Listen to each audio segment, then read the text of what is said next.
Assalamu alaikum, dear students. I am Muhammad Hashim. Dear students, today is 6th class of capital budgeting. Students, जैसे कि मैंने बताया था कि अगली क्लास में हम एक कंबाइंड क्वेश्चन करेंगे। ये हमारे पास एक डेटा है, एक कंपनी है और वो 3 लॉन्ग टर्म प्रोजेक्ट्स में इन्वेस्ट करना चाहती है। The project is brown, red and yellow. ये प्रोजेक्ट्स की डेटा है, कैश इनफ्लोज है और ये cash net annual net income है, यानी ये income after the deduction of depreciation है। The salvage value is zero. Depreciation is computed by straight line method, as you already know about the straight line method. यहाँ पे मांगता है कि compute ARR for each project, cash payback बैक पीरियड, NPV. Students, one by one हम अभी करेंगे कैलकुलेशन, इसकी एक एक की सोल्यूशन करेंगे। स्टूडेंट्स, सबसे पहले तो हम करेंगे ARR की, about ARR accounting rate of return और annual rate of return for project brown. As you know about the formula of ARR, that what is the formula of ARR? It is ARR is equal to expected annual profit divided by average investment. Now put the values in formula one by one. Students, यहाँ पे देखें, for Brown the annual profit the whole profit for the project is this, while annual project varies year to year. हम expected annual profit find करेंगे.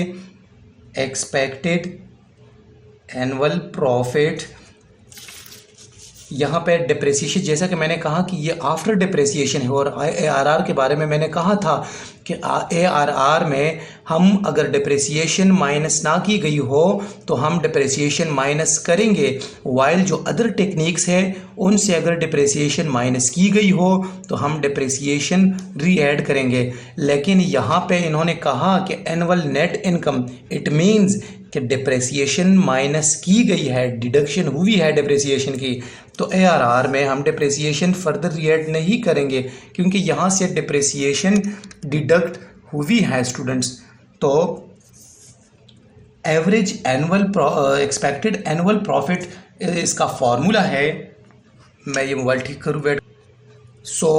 The profit for the project Brown is 72,000 and यहाँ पे expected life का 5 years है ना, 1 2 3 4 5. Expected useful life is 5 years divided by 5. This becomes 14,400.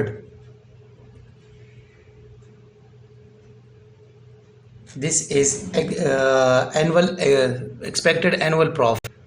Now, what is average investment? Average investment, dear students, जैसा कि मैंने बताया था कि अगर स्क्रैप वैल्यू की जिक्र की गई हो तो वो डिप्रेसिएशन की बात है, लेकिन यहाँ पे स्क्रैप वैल्यू है ही नहीं, तो हम इनिशियल इन्वेस्टमेंट प्लस, देखें मैंने बताया था आपको, initial investment plus scrap value divided by 2.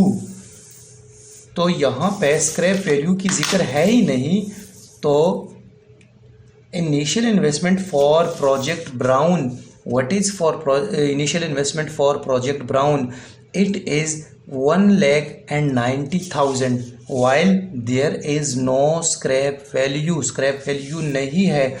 Initial investment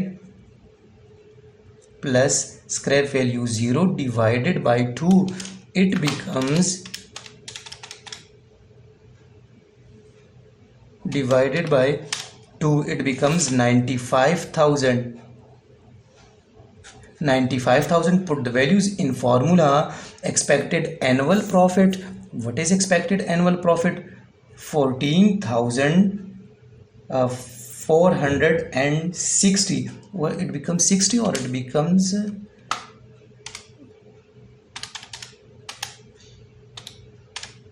400, not 60, it's 00. 14,400 divided by 95,000 divided by, this become 15.15% for project A, the accounting rate of return. Now for project red, यहाँ पे मैं बार बार formula नहीं लिखता, तो मैं डायरेक्ट लिखता हूँ यहाँ पे कि एक्सपेक्टेड एनुअल प्रॉफिट जो है ना फॉर प्रोजेक्ट रेड। सो यहाँ पे तो कैश फ्लो सेम है, तो इन सबको ऐड करके और 5 पे डिवाइड हम किस लिए करें, क्योंकि सेम कैश फ्लो है 20,000। तो expected annual profit this is 20,000। अभी average investment is as there is no scrap value for all projects, so this was 2,20,000 was initial investment. So initial investment plus scrap value divided by 2, initial investment plus scrap value 0 divided by 2, so the whole value divided by 2 is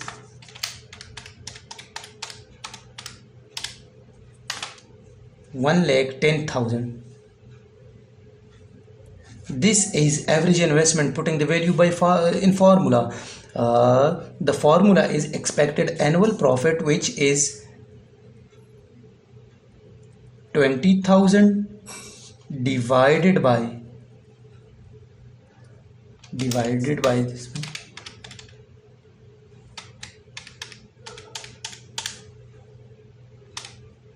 This is 18.18% for project for project red. Now for project yellow, what is the data for project yellow?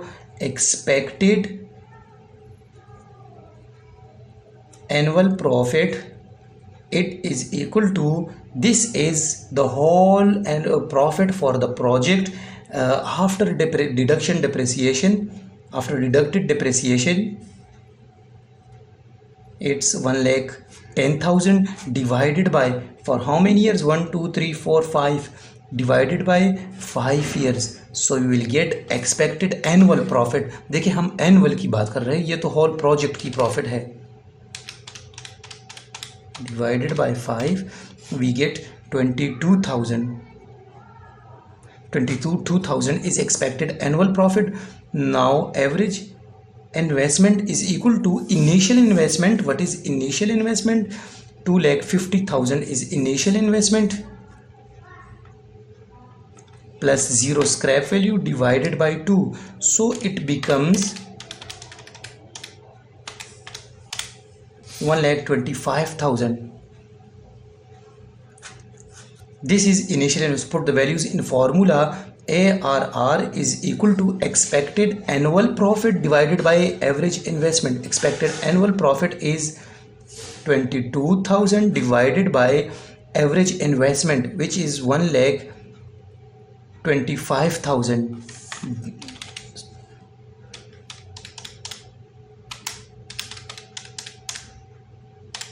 This becomes 17.6%. 17.6% is the ARR. This was the ARR for project brown, red and yellow. Now students, हम देखते हैं क्या मांगता है. Compute the cash payback period for each project. Students, cash payback period अभी find करते हैं. यहाँ पे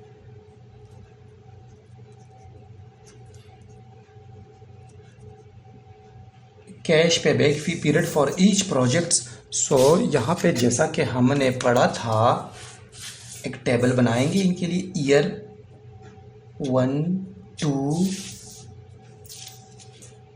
3 4 5. स्टूडेंट्स यहाँ पे कैश फ्लो ईयर 1 के लिए स्टूडेंट्स ये मैंने लिख लिया है इनकी कैश फ्लोज, जो एनुअल कैश फ्लोज हैं।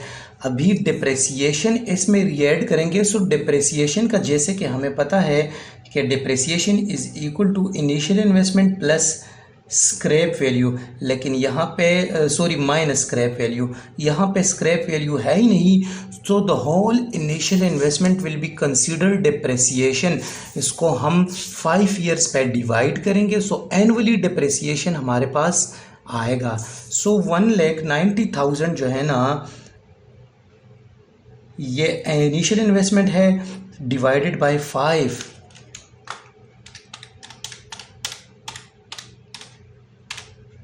38,000 हमारा एनुअली डिप्रेसिएशन आया। सो 38,000 हर साल में ऐड करें 38,000। So the profit after adding depreciation is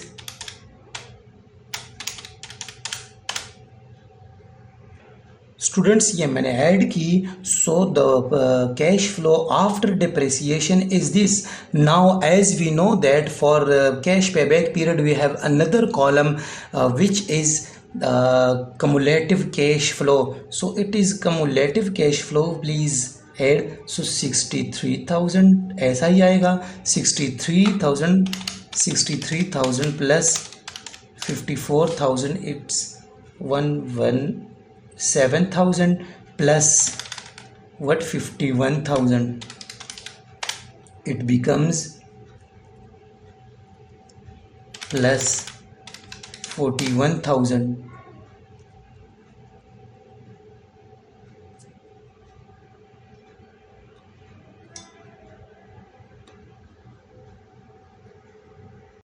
Dear students, these are cumulative cash flows. Now put the values in formula. As you know that A plus B minus C divided by D. So dear students, अगर यहाँ पे देखें हम, so initial cash flow और initial investment is 1,90,000। तो ये किस year में रिकवर होता है? देखिए, अगर हम 63 इसमें भी रिकवर नहीं होता, ईयर सेकंड में भी रिकवर नहीं होता, ईयर थर्ड में भी। अगर हम देखें 2,16,000 दिस ईयर में ये रिकवर होता है, लेकिन it exceeds our initial invested amount which is this. So students, अभी put the values in formula. ए ये किस साल में रिकवर होता है? चौथे साल में। So third year is the year before recovery. 3 plus B, what is B? Initial investment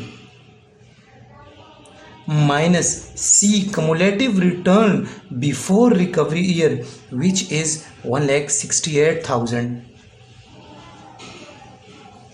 divided by D, return of recovery year. What is return of recovery year? This is 48,000. So 3 plus 1,90,000 minus this minus divided by 0.45, so 3.45 years. This is the recovery year of cash payback period of our project Brown.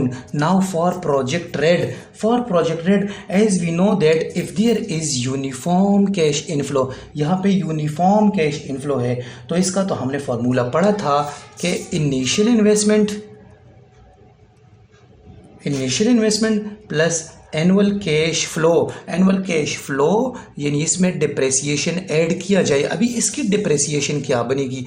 देखिए, यहाँ पे initial investment तो 2,20,000 initial investment है। अभी इसको 5 पे divide करें, scrap value कुछ भी नहीं है, डिवाइडेड बाय 5, 44,000 हमारी डिप्रेसिएशन बन रही है। So put the values in formula. Cash payback period for project red, initial investment which is divided by अभी एनुअल कैश फ्लो क्या है? यहाँ पे यूनिफॉर्म है, सो 20,000, लेकिन डिप्रेसिएशन तो ऐड नहीं है। This is annual depreciation, so 20,000 plus annual depreciation 44 है, sorry. So divided this becomes 44, no 64.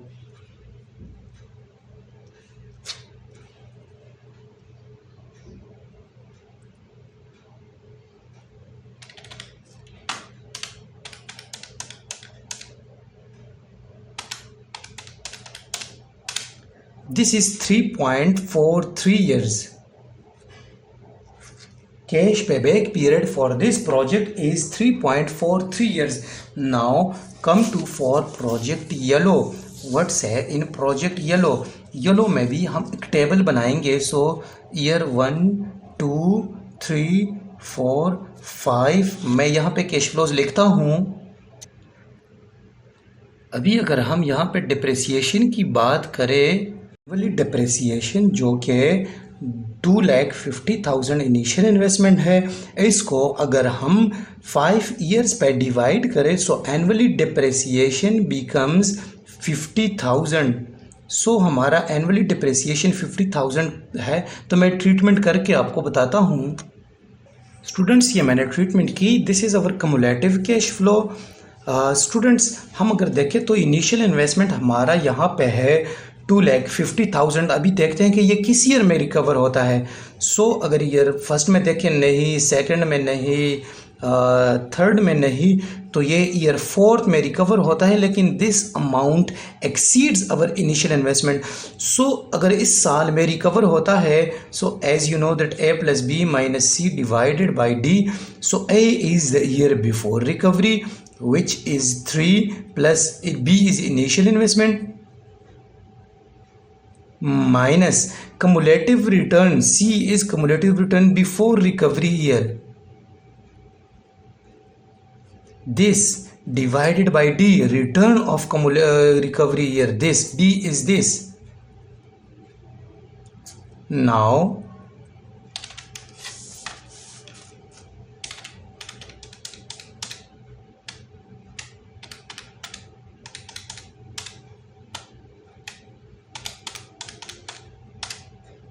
this is 0.4.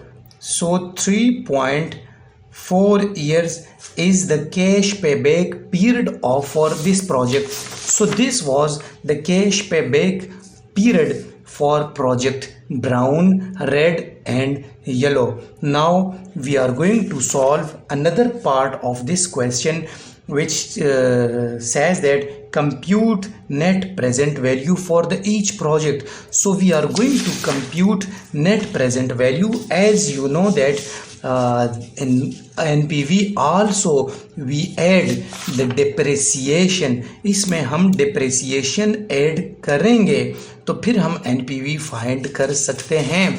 So students, जैसा कि इस क्वेश्चन में हमने देखा कि इस प्रोजेक्ट की जो डिप्रेसिएशन है दिस इज़ 38,000. ये डिप्रेसिएशन 38,000 है. इस प्रोजेक्ट की डिप्रेसिएशन जो रेड है इसकी 44,000 है. एंड इसकी डिप्रेसिएशन जो है ना ये 50,000 है. ये हमने अपनी आसानी के लिए यहाँ पर डिप्रेसिएशन लिख लिया. सो एनपीवी के लिए फर्दर हमें एक टेबल चाहिए. ईयर 1 2 3 4 5. मैं यहाँ पे ये कैश फ्लोज लिखता हूँ, फिर मैं डिस्काउंट फैक्टर की तरफ आता हूँ. स्टूडेंट्स, ये मैंने लिख लिया है. इन कैश फ्लोज में 38,000 जो एनुअली डिप्रेसिएशन है वो ऐड करके so these values becomes cash flows after adding depreciations. Now अभी इसको हम प्रेजेंट वैल्यू पे लाएंगे तो प्रेजेंट वैल्यू के लिए डिस्काउंट फैक्टर ही रिक्वायर होगा. तो required rate of return is 12% for all the projects. 12% discount factor है तो 12% का डिस्काउंट फैक्टर हम फाइंड करते हैं. अभी जैसा कि हमें पता है 1 + 0.12 for the year power -1 which becomes 0.892. मैं सबका फाइंड करके वापस आता हूँ. Students, these are discount factors. Now multiply this cash flow with their discount factor, so we get the present value of this cash flow, because this is future value. So 63,000 multiply by 892 है, so this become 56,196. Students, इनकी सब की present value हमारे पास ये है, while the initial investment is this 1,90,000. so deduct from this the initial investment.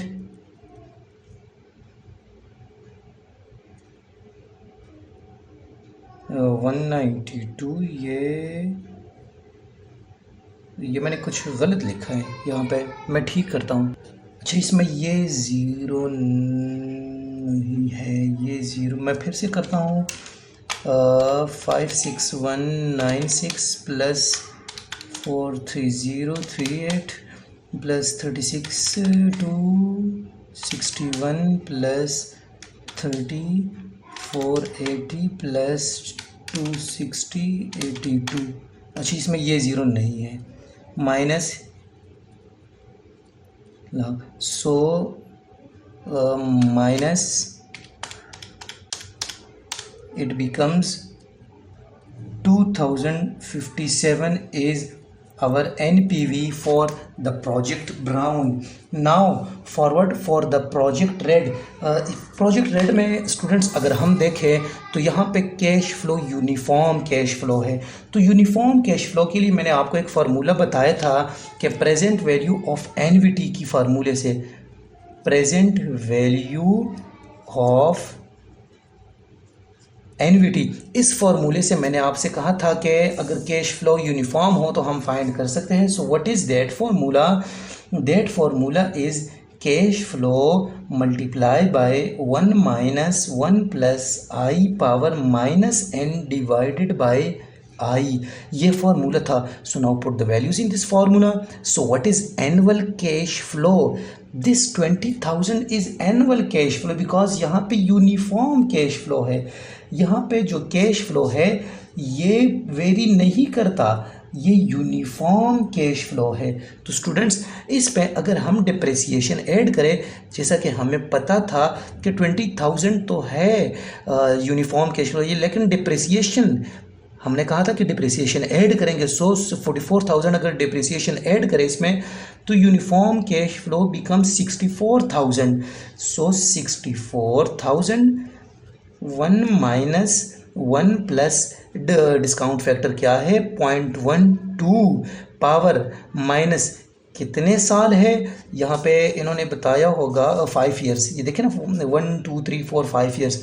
So 5 years है -5 divided by फिर से वही 0.12 which is 12%.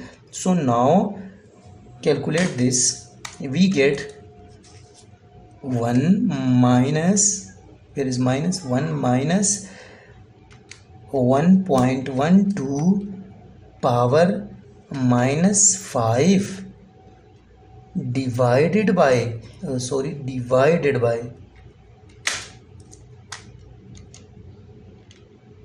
divided by 0.12 multiply cash flow. This becomes, the present value becomes 2,30,700 and ये 5 है, हम 6 लिखेंगे, direct हम 6 लिखेंगे 706.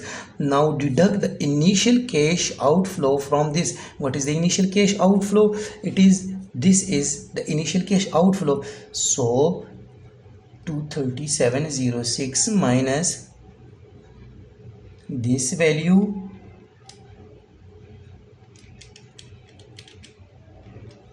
this becomes 10,706. This is NPV for this project, 10,706. Now for this I also make a table and then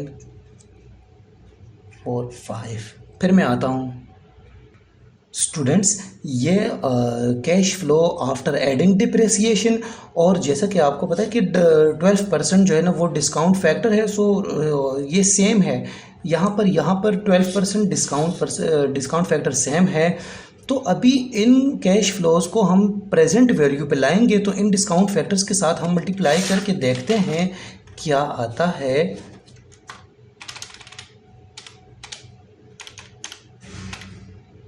.892, this becomes 67792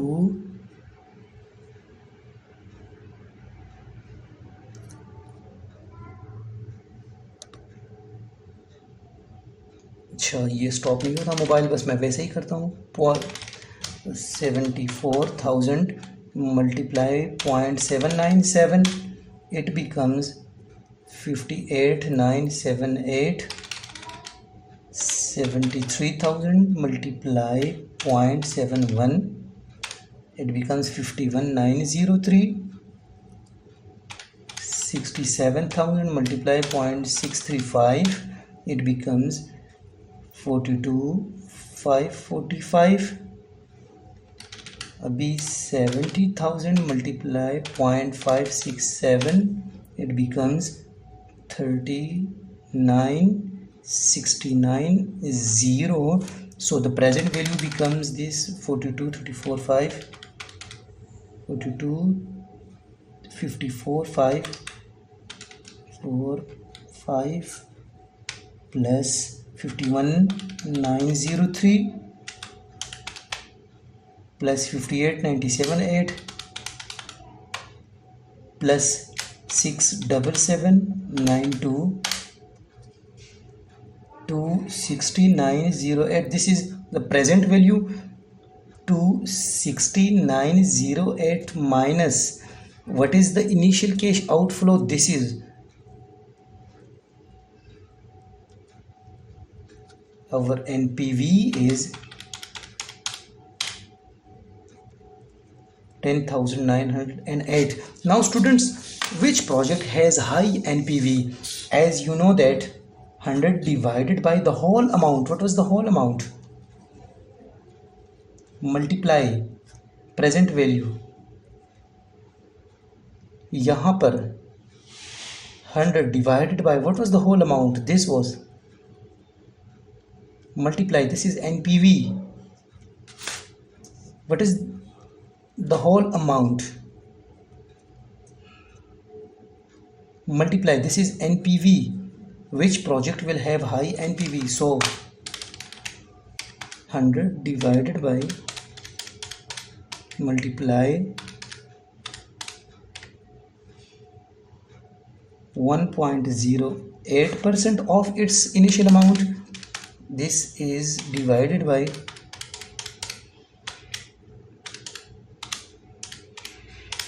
this is 4.86%, and this project has the NPV, sorry, divided by multiply NPV